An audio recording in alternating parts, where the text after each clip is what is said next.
You know this song. I know this song. It's one of those gentle, simple melodies that for millions of us just is the sound of Christmas. But what if I told you the story behind Away in a Manger is way more complex and honestly, way more mysterious than you could ever imagine? So let's peel back the layers on this Christmas classic. Yeah, I bet you can hear the tune in your head right now, can't you? It just instantly brings you back to school nativity plays or maybe a candlelight church service. It's just a core memory of the holidays for so many people. It paints this picture of perfect, peaceful humility. But here's the thing, is the story behind it really that simple? Turns out, nope, not even close. Hiding behind this familiar carol is a centuries-old case of mistaken identity, a transatlantic mystery, and a theological depth that's actually incredibly easy to miss. So, part one, the Martin Luther myth. Let's start with the biggest misconception of them all, the story of who actually wrote it. For a very, very long time, the credit went to one of the most famous figures in Christian history. That's right, the Martin Luther, the 16th century German leader who kicked off the Protestant Reformation. The story went that he wrote this simple carol for his own children.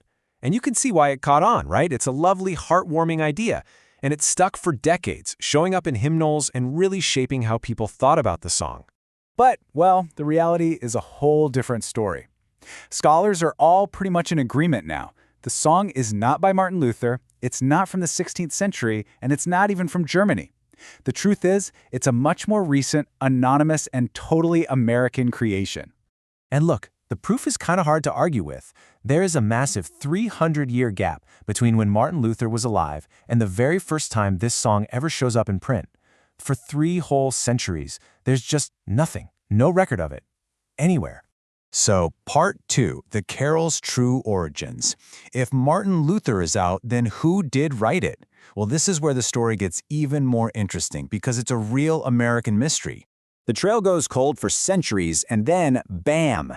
It pops up in the late 1800s in the United States. It first appeared in a Lutheran hymnal, which, probably helped fuel that whole Luther myth. But the author was listed as anonymous. The best guess historians have is that it was probably written as a simple song for kids, maybe by a Sunday school teacher. And get this, the mystery isn't just about the words. The music itself has this weird split personality. Depending on where you grew up, you might know a completely different tune for this song. The melody most of us in America know was written by James R. Murray. But the version that's really popular in the UK? Totally different. Composed by William J. Kirkpatrick a few years later.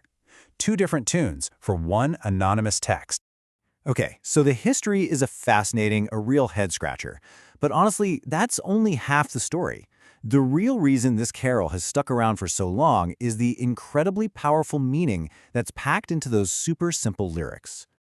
Let's circle back to that first line, the one everybody knows. It sets a scene of poverty, of simplicity, but if you look a little closer, it's making a profound theological statement. This one line is pointing to a massive core Christian belief, the humility of Christ. The song kicks off by saying, hey, God's arrival on earth wasn't about power or palaces. It was the exact opposite. It was about the most humble, down-to-earth circumstances you can imagine. The King of Heaven lying in animals' feeding troughs. Okay, now this next line. This one's always been a little strange, right? A baby that doesn't cry. I mean, it seems completely unnatural, but it's not just a cute little detail. It's meant to communicate something deeper. It's all about painting a picture of divine care. It suggests this supernatural peace that surrounds the infant Jesus, a kind of calm that comes only from God's presence, even in a cold, loud, messy stable. It's a symbol of the peace and security that faith is supposed to bring. And then, everything changes in that last verse. The carol makes this dramatic shift. It stops being a story about something that happened 2,000 years ago and becomes a conversation, happening right now, from the heart of the person singing it. And that's the genius of it. The song becomes a prayer. It literally builds a bridge from that ancient manger scene directly into the personal daily life of a believer. It transforms what was a simple lullaby into an invitation for a real, ongoing relationship with God.